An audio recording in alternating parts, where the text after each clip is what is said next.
So welcome back again mga ka-native news. So for this video mga ka-native news, so we are here now at our Mascobida, no? Dito tayo ngayon sa mga alaga nating mga pato, kung pato kung tatawagin sa amin. So ngayon mga ka-native news is umaga dito sa amin, no? So kakabigay natin ng pagkain, and then update ko lang kayo mga ka-native news kasi ngayon is matagal tayong hindi nakapag-upload regarding sa ating pag-aalaga ng Mascobida. So dami ng update mga ka-native news. Sobrang laki na yung ating first batch nung 2024, and then may nangitlog na ayun.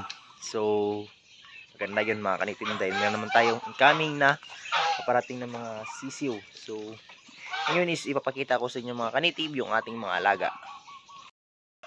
So yun mga ka-native, ito yung ating mga malagang mga Mascobida, no? Is napakalaki na nila mga ka-native. Yung mga first batch natin mga ka-native, no? Yan na sila kalaki. Makikita nyo na talaga na kahit na hindi tayo gumagamit ng feeds na synthetic, talaga is malaki pa rin yung ambag ng kahit hammered lang or mga sirang mga pagkain mga ka-native, yung mga damog. So yung aking pinapakain dito sa kanila mga ka-native is yung mga damog na sira, no, na galing sa mga boarding house, no, na hinihingi natin. So kapag hindi ka talaga dumiskarte mga ka-native is malaki talaga yung gasto mo sa pag-aalaga ng Mascobida dahil hindi talaga sila madaling mabusog. So yung ating isang barako mga ka-native, no, yan, no, hindi siya makakupa dahil naaway siya nito isa nating barako. So yung ating mga ka-native, yung update sa ating mga alagang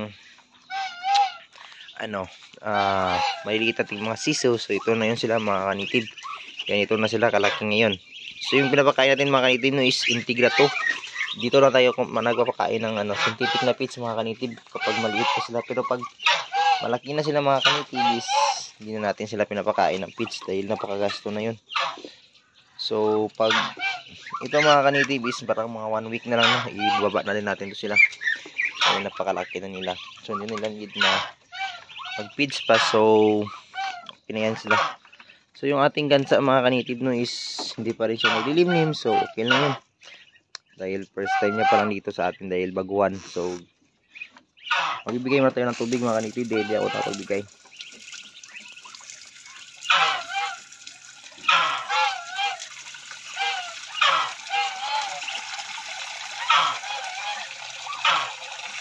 Sa mga gustong mag-alaga yan ng mga Mascobida mga ka-native, no, marami akong tips dyan, no, pang makatulong sa inyo. So maraming salamat sa ating mga subscribers, no,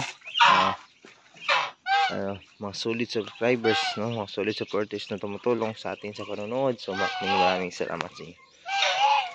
So yung aking pinapakain mga ka-native pag walang mga sirang pagkain is yung palay. Yan mga ka-native, yung mga palay na galing sa harvest namin.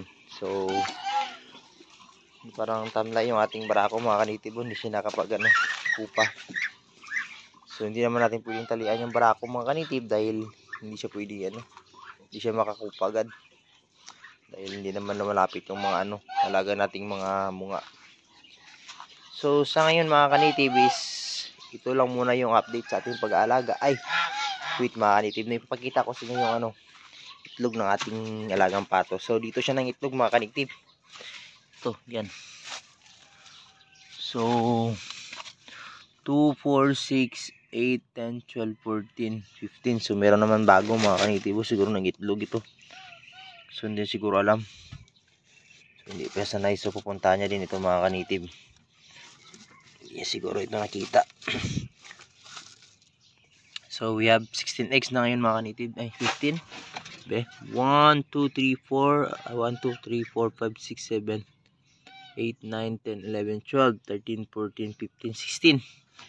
Meron na tayong 16 eggs mga ka-native. So surely na lahat yan mapipisa mga ka-native basta pato dahil 99% talaga yan sila mga ka-native.